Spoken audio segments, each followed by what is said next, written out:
ప్రకాష్ రాజు గారు పవన్ కళ్యాణ్ గారికి అగెనిస్ట్ గా, అలాగే ప్రశ్న రావణ్ అనే జోసెఫ్ అనుకూలంగా మాట్లాడుతున్న మాటలో నిజంగా అంటే తేనె పూసిన కత్తి అంటారు, అర్ధ సత్యాలు అంటారు. అంత నేగ్గా ఎందుకు పవన్ కళ్యాణ్ గారి మీద ఎంత ద్వేషం నింపుకున్నారు? ఎందుకు ప్రశ్న రావణ్ అనే వ్యక్తిని ఇలా బలిపశువులు చేశారు?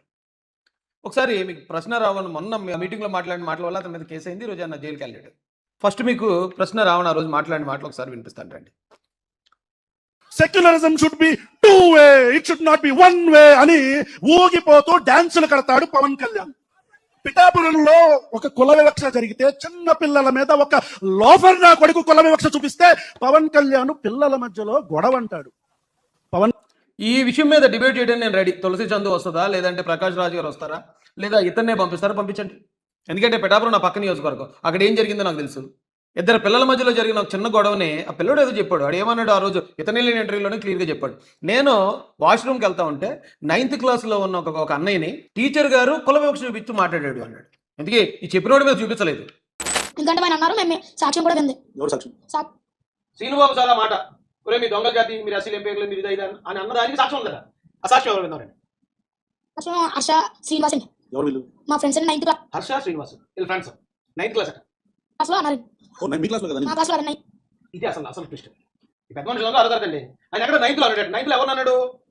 9th క్లాస్లో ఇద్దరు కొట్టుకోడు కాదు, ఇద్దరు మీరు ఏం చేస్తారు దొంగ అన్నారు. అదే టైం వాష్రూమ్ గారు అర్థం. అది అసలు మేడం. అయితే ఎవరు అన్నాడండి? 9th క్లాస్ పిల్లల్ని రే మీరు దొంగల ముట్టలాగా ఉన్నారు అన్నాడట. ఆ టైంకి ఈ కుర్రోడు వాష్రూమ్కి వెళ్తాడట. వాష్రూమ్కి వెళ్తే అది విని శ్రీనిబాబు గారు మా మీద కులవేగం చూపించాడని ఆ 9th క్లాస్ పిల్లల తరపున 6th క్లాస్ పిల్లడు పోరాడుతున్నాడు. అది కేసు. ఈడేమో 6th క్లాస్, 9th క్లాస్ కుర్రోడట. ఆ టీచరు కులవేగం చూపించి మాట్లాడాడట. అది వీడు విన్నాడట. కులవేగం చూపిస్తున్నారు మా కులం మీద, వీడు పోరాటం దిగాడు.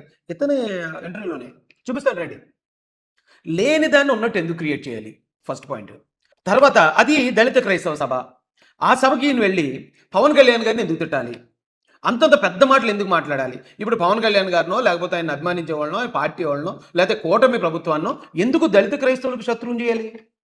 ఎందుకు దళిత క్రైస్తవులు మొత్తం సమాజానికి ఏంట్రైలు ఎలాగ ఉన్నారనే పరిస్థితి ఎందుకు క్రియేట్ చేయాలి మాకు? ఎందుకండి? అయితే ఇలాంటి మాటలు మాట్లాడితే అవును కేసు పెడతారు, అరెస్ట్ చేస్తారు. దీనికి సమర్థన ఏంటి? ఇది ప్రశ్నించడం అంటారేంటి?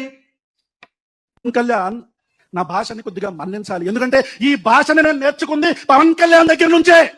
చెప్పు తీసుకొని కొడతా కొడకల్లారా. మతాల మధ్యలో చిచ్చు పెడితే చెప్పు తీసుకొని అటు ఇటు తిప్పి మార్చి కొడతాను కొడకల్లారా. ఇది నేనల్లా, పవన్ కళ్యాణ్ అన్నాడు. అన్నాడా లేదా? మల్లం గ్రామంలో ఒక కులానికి సంబంధించి ఒక కులం ఏంటి, వర్గాలని చెప్పొద్దు పేర్లు చెప్పండి అన్నాడు. ఇది కూడా పవన్ కళ్యాణే. కాపు కులానికి సంబంధించిన వ్యక్తులు ఒక ఇంట్లో ఒక మనిషి చనిపోతే సామాజిక బహిష్కరణ చేశారు మొత్తం మాల కులస్తుల్ని. రమ్మనండి, దీని మీద కూడా డిబేట్ చేద్దాం. మల్లం గ్రామంలోనే కూర్చుందాం. మల్లం గ్రామంలో అక్కడ ఉన్న కాపుల్ని ఎస్సీని పిలిపిద్దాం. ఎవరు చూపించారు, ఏ కేసు అయ్యింది, అక్కడ బాధితులు ఎవరున్నారు, ఏ బాధితులు రోడ్డు ఎక్కారు అడుగుదారండి. ఇవన్నీ లేనిపోయిన అపోహలు. ఫస్ట్ ఒక అపోహ క్రియేట్ చేయటం, దాన్ని వంక పెట్టుకుని ఓకే ఒకవేళ నిజంగా అతను చెప్పిన నిజాలు అనుకుందామండి. ఒక 6th క్లాస్ పిల్లడికి ఒక టీచర్కి మధ్యలో జరిగింది. ఆ టీచర్ కూడా ఎస్సీఏ. ఒక ఎస్సీ టీచర్ ఒక ఎస్సీ మీద అట్రాసిటీ చేసిందని ఇతను అన్నదే నిజం అనుకుందాం. ఆ టీచర్ని ట్రాన్స్ఫర్ చేశారు. ఆ విషయంలో పవన్ కళ్యాణ్ గారిని తిట్టాల్సిన అవసరం ఏంటి? మల్లాం గ్రామంలో ఒకవేళ నిజంగా ఇతను అన్నదే జరిగింది అనుకుందాం, ఆ లోకల్లో ఏమన్నా అదే నిజం అనుకుందాం కాసేపు. ఒకవేళ నిజమైతే దాన్ని పవన్ కళ్యాణ్ గారిని తిట్టడం ఏంటి? అక్కడ అది అలా అలాంటిది ఏదైనా జరిగింది అనుకో కేసు పెట్టాలి, బాధ్యులను శిక్షించేలాగా మనం పోరాడాలి. అది కదా ప్రాసెస్. అది వదిలేసి పవన్ కళ్యాణ్ గారు పెద్ద పెద్ద మాటలు. పవన్ కళ్యాణ్ నోట్లో ఎందుకు పవన్ కళ్యాణ్ గారి మీద ఇంత ద్వేషం? ఒకవేళ నేను పవన్ కళ్యాణ్ గారిని విమర్శించొద్దు అంటలేదండి, నేను కూడా విమర్శించనుండే. నేను విమర్శించాను. నేను వైసీపీలో ఉన్నప్పుడు వైసీపీ కార్యకర్తగా ఆయన విమర్శించాను. ఆయన మీద నేను కూడా పరుష పదజాలం వాడాను. తర్వాత మొన్న ఎలక్షన్కి ముందు ఆయన ఏదో 400 సీట్లు బీజేపీ కంటే, బీజేపీకి 400 సీట్లు వస్తే రాజ్యాంగం మార్చేస్తుందని రేవంత్ రెడ్డి గారు అలాంటి వాళ్ళు అన్న మాటలు విన్న తర్వాత అమ్మో ఏదైనా ఇది రిజర్వేషన్స్కో లేకపోతే దళిత వర్గాలకి బహుజన వర్గాలకి ఏమన్నా డేంజర్ ఉందేమో అప్పుడు కూడా మేము వ్యతిరేకించాం. అక్కడ కారణం ఉంది, వ్యతిరేకించాం. ఇప్పుడు కారణం ఉంది, మీరు వ్యతిరేకించండి, మీరు ఫైట్ చేయండి. ఆయన మిమ్మల్ని తిట్టాడు అనుకో, మీరేం తిట్టండి. అరే ఏ కారణం లేకుండా ఆయనేమో అనారోగ్యంతో పాపం హాస్పిటల్కి వెళ్ళి శస్త్రచికిత్స చేసుకునే ఈ సమయంలో దళిత క్రైస్తవుల సభ అని చెప్పి ఇలా మాట్లాడడం, ఇది ప్రశ్నించటమా? అరే రే రే రే ఇది ప్రశ్నించడం నాకు తెలియదండి ఇప్పుడు దాకానే. పోలీసులకు కాదు, ఆ చట్టానికి ఐపీసీకి సిఆర్పీసీకి కూడా తెలియదు, బిఎన్ఎస్కి కూడా తెలియదు ఇది ప్రశ్నించడానికి. పవన్ కళ్యాణ్ గారు మీరు ఎక్కడున్నారు సార్? కనబడట్లేదే. వినపడట్లేదే. ఈ రాష్ట్రంలో దారుణమైన వివక్ష జరుగుతుంది. ఒక్కసారి కూడా పవన్ కళ్యాణ్ ప్రశ్నించలా. I'm closing my lines. ఈ కూటమి ప్రభుత్వానికి, కొనిదల పవన్ కళ్యాణ్ గారికి ఒక్కటే చెప్తున్నా, ఈ రోజు పిఠాపురంలో పిల్లల మీద జరిగిన కుల వివక్షతోనే మీ పతనం మొదలయ్యింది. లేని ఒక కారణం అది. అక్కడ ఏమీ లేదు. అక్కడ లేని దాన్ని తీసుకుని దాన్ని భూతత్వంలో చూపించి దాన్ని ఒక దారుణంగా క్రియేట్ చేసి అది దళిత సమాజానికి ఆపాదించి దళితుల తరపున నేను పోరాడుతున్నాను అన్నట్టు ఒక బిల్డప్ క్రియేట్ చేసుకుని పవన్ కళ్యాణ్ గారిని తిట్టేయటం ఏమండి? ఈయన ఇప్పుడు దాకా నేను దళితుడు అనుకున్నాను. నేనే నాలాంటి నేను సోషల్ మీడియాలో ఎంత యాక్టివ్గా ఉన్నా సరే అతన్ని నేను దళితే అనుకున్నాను. ఒకవేళ ఐడియాలజీతో అతను మాట్లాడుతున్నాడేమో, ఒకవేళ ఏదైతే మతాల మధ్యలో ఉన్న విద్వేషాలు, లేకపోతే మతాల మధ్యలో పెట్టి రాజకీయాలు ఇవన్నీ వ్యతిరేకిస్తారు కదా జనరల్గానే అంబేద్కరిజంలో ఉన్నవాళ్ళు. అతను దళిత్ అనుకున్నాను నేను. అతను అసలు దళితుడే కాదట. ఎందుకు ఆ ఐడెంటిటీని దాచుకుని దళితుల్లో ఎందుకు పోర్ట్రే చేస్తున్నారండి? అక్కడెక్కడో తెలంగాణ నుంచి ఒక ఎర్రప్ప అనేవాడు ఒకడు వచ్చాడు, ఆడు నేను దళిత పెట్టినని వాడు. ఇక్కడ ఆ ఇస్మాయిల్ అని ఒకడు వచ్చేవాడు, ఆడు వచ్చి నేను దళిత పెట్టినని ఆడు క్రియేట్ చేశాడు. ఇప్పుడేమో ఇతను కూడా ఒక దళిత దీన్ని క్రియేట్ చేసుకుని రావణ్ అని పేరు పెట్టుకుని, అయ్యో మీరు చేసే పనులకి ఆ వెనకాతలు ఉన్న కమ్యూనిటీ మేము బ్లేమ్ అనుభవిస్తున్నాం. మీరు ఎవరో చెప్పి మీరు ఫైట్ చేయండి, మీరు ఎవరో చెప్పి మీరు తిట్టండి. అంతేగాని దళిత క్రైస్తవ సభలోకి వెళ్ళి పవన్ కళ్యాణ్ గారిని తిడితే దళిత క్రైస్తవులు అందరూ ఇప్పుడు పవన్ కళ్యాణ్ గారికి శత్రువులు అనేది క్రియేట్ చేయాలనే ప్రయత్నమే కదా ఇది. ఎందుకంత పెద్ద పెద్ద మాటలు ఎందుకండి? ఈ విషయాన్ని సమర్థించడానికి ప్రకాష్ రాజ్ గారు వచ్చారు. ప్రకాష్ రాజ్ గారి మాటలో కొన్ని విషయాల్లో నేను ఎప్పుడు ఆయన విభేదించలేదు. ఫస్ట్ టైం నేను విభేదిస్తున్నాను. ఇదివరకు ఎప్పుడు ఆయన గురించి నేను మాట్లాడింది కూడా లేదు. ఆయన ఐడియాలజీ ఏదో ప్రతి ఒక్కరికి సిద్ధాంతం ఉంటుంది. ఎవరినన్నా సరే సిద్ధాంతపరంగా వ్యతిరేకించవచ్చు, తప్పులేదు. కానీ పవన్ కళ్యాణ్ గారిని మాత్రం ఎందుకు టార్గెట్ చేస్తున్నాడో నాకు ఎప్పటికీ అర్థం కాదు. రండి ఆయన ఏమడిగాడు ఒకసారి చూద్దాం రండి. రావణ్ణి మధ్యరాత్రి హైదరాబాద్ లో అరెస్ట్ చేసి పెద్ద బిల్డప్ ఇచ్చి ఆంధ్రప్రదేశ్ తీసుకెళ్లారు. కోర్టు ఈ కేసులో అరెస్ట్ చేయలేవండి అని బెయిల్ ఇచ్చింది. ఇమ్మీడియట్ గా ఇంకో కేసు వేసి మళ్ళీ అరెస్ట్ చేశారు. అప్పుడు కూడా కోర్టు లేదండి దిస్ ఇస్ నాట్ రైట్ అని మళ్ళీ బెయిల్ ఇచ్చింది. మళ్ళీ ఇంకో కేసులో అరెస్ట్ చేస్తారా? ఇలా ఒక 30 కేసులు రెడీగా ఉన్నాయంట కదా బెయిల్ ఇస్తే. అంటే కోర్టు మళ్ళీ మీరు తప్పు చేస్తున్నారు, ఇలా అరెస్ట్ చేయలేదంటే మీరు ఇంకో 30 కేసులు పెట్టి అధికారాన్ని మిస్యూజ్ చేస్తూ ఎక్కడ దాకా వెళ్తారు? ఏంటిది సిగ్గులేని కక్ష సాధింపు? అసలు ఈయన విలక్షణ నటుడు అని ఎందుకంటారా అనుకున్నానండి. నిజంగా ఇక్కడ కూడా అది కాదు రప్పించోడా అంటే చూడండి, ఏదో సినిమాలో అమ్మ నాన్న తమిళమ్మాయిలో, అలాగే రేలంగి మామ అనే ఒక క్యారెక్టర్ ఉంటుంది. అన్ని మంచి మాటలే చెప్తాడు, మంచిగా ఉంటాడు. సేమ్ ఆ క్యారెక్టర్లోకి ఈయన ఇప్పుడు ఆవాహన చేసుకుని అసలు నేను చెప్పే మాటలు చూడండి నిజంగా ఎంత స్వీట్గా ప్రజలకి తప్పుదో పట్టించేలా ఉన్నాయంటే, ఒక కేసులో అర్ధరాత్రి బిల్డప్ ఇచ్చి అరెస్ట్ చేసి పిఠాపురం తీసుకెళ్లారు అన్నాడు. బిల్డప్ ఇచ్చి అరెస్ట్ చేయడం ఏంటి? పోలీసులు ఎప్పుడు కూడా అరెస్ట్ చేయడానికి వచ్చినప్పుడు అరెస్ట్ చేస్తారు. వాళ్ళ పని ఏంటి? అరెస్ట్ చేయాలి, కోర్టులో సబ్మిట్ చేశారు. చేస్తే ఆయన ఏమంటాడండి, కోర్టు బెయిల్ ఇచ్చేసింది. తర్వాత సర్పవరంకి తీసుకెళ్లారు. సర్పవరం కూడా ఇది కరెక్ట్ కాదు, రిమాండ్ ఇవ్వలేమని బెయిల్ ఇచ్చేసింది. ఇప్పుడు మీరు మచిలీపట్నం తీసుకెళ్తున్నారు. అక్కడ కూడా అంటే కోర్టు మాట మీకు లెక్కలేదా? మిస్యూజ్ చేస్తారా మీరు? ఇలా అంటే చూడండి ఎంత బాగా చెప్తున్నాడు ఏమండి ప్రకాష్ రాజ్ గారు. కోర్టు బెయిల్ ఇచ్చింది. ఎందుకు ఇచ్చింది బెయిల్?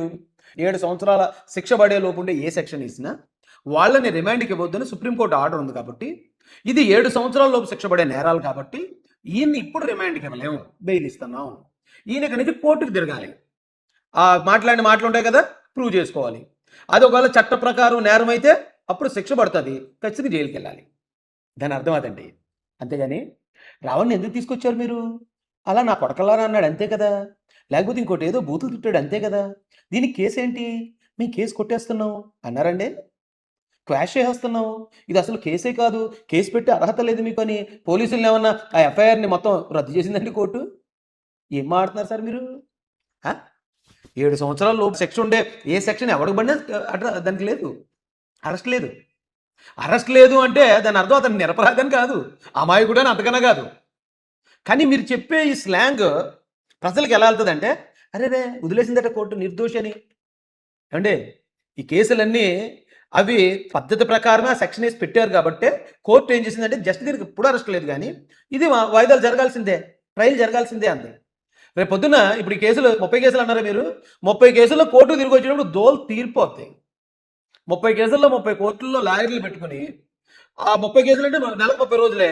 ఒక్కొక్క కేసులో ఒక్కొక్క వాయిదాకి వెళ్తే 4 రోజులు సరిపోవు, పైగా మనోడు హైదరాబాద్లో ఉంటాడు. హైదరాబాద్ నుంచి పిఠాపురం ఒక రోజు రావాలి, మచిలీపట్నం ఇంకో రోజు వెళ్ళాలి, ఇంకో రోజు రేపు నుంచే ఉంటుంది అసలు సినిమా. అయిపోయింది అనుకుంటారా ఏంటి మీరు? బెయిల్ వచ్చి బయటికి వెళ్ళిపోయిన వెంటనే ఇక ఫ్రీ అయిపోయాడు మావాడు, ఇంకెక్కడికి వెళ్ళక్కర్లేదు, ఇంట్లో రిలాక్స్గా కూర్చుని మళ్ళీ ఆడిని ఇన్ని తిట్టిస్తాను అనుకుంటారా ఏంటి? దోలన్నర తీరిపోద్ది రేపు నుంచి. ఇప్పుడు బెయిల్ వచ్చి బయటికి రావడం అనేది జస్ట్ ట్రైలర్. ఇది పిక్చర్ అభి బాకే హై మేరా దోస్త్. ఎక్కడి నుంచి ఉంటుంది అసలైన సినిమా? అది వదిలేసి ఏంటండి ఇది? ఇప్పుడు మీరు ప్రశ్నిస్తారు, మీరెందుకు తిట్టరు మరి? నా కొడకల్లారా అని నోట్లో ఏం పెట్టుకున్నామని, లేకపోతే ఇంకోటి మీరెందుకు తిట్టరండి? మీరు తిట్టకుండా అతను ఒకరిని తిట్టించి ఎందుకు అతను బలిపోషణ చేస్తున్నారు? మీరు అతను అలా తిడుతున్నప్పుడు రావు నువ్వు అలా తిట్టుకో జోసెఫ్, అది కరెక్ట్ కాదు, చట్ట ప్రకారం నేరం అవుద్ది, అందుకే నేను కూడా తిట్టను, తిడితే నన్ను కూడా బొక్కలు వేసేస్తారు, దయచేసి నువ్వు కూడా తిట్టుకో భాష మాట్లాడు. కానీ మీరు ఎందుకు చెప్పలేదు ఆయనకి? చెప్పకుండా ఎందుకు అతన్ని పాపం ఇన్ని కేసులు ఎరిగించారు? వేళ వైసీపీ సంగతి మీకు తెలీదు. వైసీపీ నేను ఇందాక చూశాను, సాక్షులు వేశారు, రావణ ప్రాణానికి ప్రమాదం ఉంది, ఎవరో చంపేనా చూస్తున్నారండి. ఏళ్ళో చంపేసి అది వేరే వాళ్ళ అకౌంట్లో వేసేస్తారు. ఈవేళ ఇప్పుడు అతను మచిలీపట్నం వెళ్ళాడు, జనాలు గోల పెట్టుకుంటూ పరుగులు పెడుతున్నారు అతను ఎక్కడ దొరుకుతాడా అని. అతను కాపాడు రెస్క్యూ చేయకుండా మీరు ఎక్కడో ఏసీ రూమ్లో కూర్చొని ఇంత సమ్మగా మాడుతున్నారేంటి సార్? అతనికి భార్య ఉందట, చిన్న పిల్ల ఉందట, అతని లైఫ్లో ఎందుకు అంత రిస్క్లో పెట్టేశారు జగన్ గారు మరియు మీలాంటి వాడు? అంత రిస్క్లో పెట్టి ఇప్పుడు ఎందుకు గాల్లో వదిలేశారు? అంటే అతన్ని ఒకవేళ ఎవరన్నా ఏదైనా చేస్తే చక్కగా అతని మటన్ని లేకపోతే అతని శవాన్ని ఉపయోగించుకుని రాజకీయానికి వాడుకోవాలనుకున్నారా? ఏంటి సార్ ఇది? అరే మీరు చాలా మేధావులు అనుకున్నాను నేను. బెయిల్ వస్తే అయిపోయింది అనుకున్నారా కేసు? మేమేం తప్పు చేయలేదండి, ఎవరిని నా కొడకాని కానీ నాలుగు చీరేస్తాం అది ఇదని నేను ఏం మాట్లాడలేదని. కానీ జగన్ గారు నా మీద 30 కేసులు పెట్టారు. ఆ 30 కేసుల్లో నేను 22 రోజులు జైలు నుండి వచ్చిన తర్వాత అక్కడి నుంచి అసలు సినిమా స్టార్ట్ అయింది నాకు. అలాగే మనోడు కూడా ఇప్పుడు స్టార్ట్ అవుతుంది సినిమా. ఏం చేయాలనుకుంటున్నారు? జనాలు చూస్తున్నారు. They are seeing your frustration. They are all watching this frustration. You can't misuse power like this. Hope you release him soon. Thank you. Prakash Raju గారు కరెక్ట్ కాదండి ఇది. చెప్పండి, అతను తప్పు మాట్లాడితే లైన్ దాటకూడదు. ఏదైనా చట్ట పరిధిలో ఉండాలి తప్ప చట్టాన్ని మీరితే దాన్ని కడుక్కోవడానికి సంవత్సరాలు పడుతుంది. మీరు ఏదో అనుకుంటున్నారేమో. నా మీద తప్పుడు కేసులే నా మీద పెట్టినాయి అన్ని. కేసు పెట్టినోడు కూడా కోర్టుకు అటెండ్ అవ్వడు, నాకు సాక్షులు కూడా రారు. అయినా కూడా ఒక్కొక్క కేసు 3-5 సంవత్సరాలు 4-5 సంవత్సరాలు నడుస్తూనే ఉంది. నిన్న మొన్న రావణ్ణి పిఠాపురం స్టేషన్లో ఉంచినప్పుడు నేను ఆ రోజు ఒక కేసు నిమిత్తం నేను వాయిదాకి అటెండ్ అయ్యాను. ఉదయం అటెండ్ అయితే సాయంత్రంకి అయింది నాకు. ఏంటది? ఒక రైతు చనిపోతే ఆ ఇద్దరు కూతుర్లు అనాథలు అయిపోతున్నారని వాళ్ళ కోసం నిలబడి పోరాడి ఆ రైతు దగ్గర జగన్ గారు లాక్కున్న భూమి వాళ్ళకి ఇప్పించాం. భూమి ఇచ్చేశారు, వాళ్ళకి కాంపన్సేషన్ ఇచ్చారు, అన్నీ చేసి సాటిస్ఫై చేసి తర్వాత నన్ను అరెస్ట్ చేయాలని 15 రోజుల తర్వాత ఆ కేసు కట్టి నన్ను జైల్లో పెట్టారు. అలాంటి తప్పుడు కేసును వదిలించుకోవడానికి 4 సంవత్సరాలు అవుతుంది, ఇంకా తిరుగుతున్నాను. రేపు నుంచి రావణ్కి ఎవడు ఉండడు, వెనకాల ఎవ్వడు ఉండడు, ఆ వాయిదాలు తిరిగేటప్పుడు ఎవ్వడు ఉండడు. ఆ వాయిదాలు ఇప్పుడు ఈవేళ జనం అతని మీద అలా పరుగులు ఎట్టించి అతన్ని ఇది చేయడానికి ప్రయత్నిస్తున్నారు ప్రజలు. రేపు పొద్దున వాయిదాలకు వస్తాయి. వాయిదాలు కానీ why category Z category security వేసుకుని వస్తాడు ఏంటి? ఎందుకు అతని ప్రాణాలు అలా రిస్క్లో పెట్టారు? అతని లైఫ్ని ఎందుకు అలా రిస్క్లో పెట్టారు? మళ్ళీ ఇలా సపోర్ట్ చేయడం ద్వారా అతన్ని ఎందుకు ఇంకా ముంచేస్తున్నారు మీరు? మనం పెద్దలుగా ఉన్నప్పుడు రేపు తప్పు అలా మాట్లాడుకో, అలా చేయొద్దు, ఇలా వెళ్ళు, ఇలా పద్ధతిగా ఉండు, ఇది నేర్పించాలి. కానీ ఏది చేస్తే దాన్ని ఎంకరేజ్ చేసుకుంటూ పోతారా? ఏం పద్ధతి అండి ఇది? ఇదేనా మీరు నేర్పించే పద్ధతి? దాని తోడు మీరు పవన్ కళ్యాణ్ గారిని ఎందుకు విమర్శింటారో నాకు తెలియదు, ఇప్పటికీ తెలియదు. ఆయన దారిలో ఆయన వెళ్తున్నాడు, నచ్చితే మీరు ఓటేయండి, నచ్చకపోతే ఓటేయకండి. లేదా ఆయన ఏమన్నా మతాల మధ్యలో ఏమైనా విద్వేషాలు పెట్టి గొడవలు ఏమైనా క్రియేట్ చేశాడా? ఏ చర్చల మీద మసీల మీద ఏమైనా దాడి చేయించాడా? లేకపోతే ఎవరైనా చంపించాడా? ఎవరి మీద వివక్ష ఏం చేశాడని? అతను పవన్ కళ్యాణ్ గారు మీకు టార్గెట్ ఏంటి? ఎందుకు? ఓన్లీ అసూయ ద్వేషం మాత్రమే కనిపిస్తుందండి. అరే మాతో పాటు ఉండాల్సిన ఒక నటుడు ఈవేళ ఈ స్థాయి డీసీఎం అయిపోవడం ఏంటి, కేంద్రంలో కూడా ఈ స్థాయి ఇది వచ్చేటివి ఏంటి అనే అసూయ కనిపిస్తుంది తప్ప నాకు కన్స్ట్రక్టివ్గా ఒక్క రీజన్ కనిపించలేదు. మీరు వ్యతిరేకించరు. ఒకవేళ ఇప్పుడు జగన్ గారు ఉన్నారండి, వైసీపీలో ఉన్నారు, వాళ్ళు విమర్శించడానికి సాలిడ్ రీజన్ ఉంది, ఎందుకంటే వాళ్ళు ప్రతిపక్ష పార్టీ, వాళ్ళు విమర్శించవచ్చు. అంటే మీరేం వైసీపీ కాదు కదా, మీరు ప్రతిపక్ష పార్టీ, మీకు పార్టీ లేదు, మీకెందుకండి ఆయనతో శత్రుత్వం? మీరెందుకు ఆయన తిట్టాలి? రావణ్ అనే ఈ జోసెఫ్ ఎందుకు తిట్టాలి? ఇతను ఏమన్నా పార్టీ కార్యకర్త? ఇప్పుడు అది అర్థం చేసుకోండి.